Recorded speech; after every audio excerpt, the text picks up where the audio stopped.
ধম্মকে দেখা একদিনের জীবন, তাছাড়া 100 বছরের চেয়েও বড়। ধম্মপদ 115।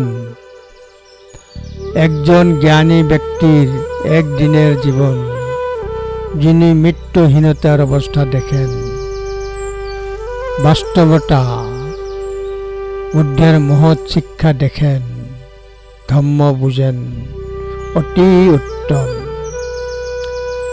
এমন একজন ব্যক্তির 100 বছরের জীবনকালের চেয়েও মহৎ, যে মৃত্যুহীনতাকে ধম্মকে উপলব্ধি করে না।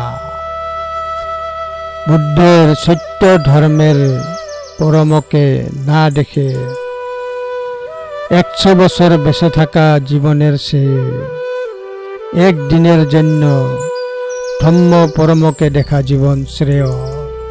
ধম্মপদ 115।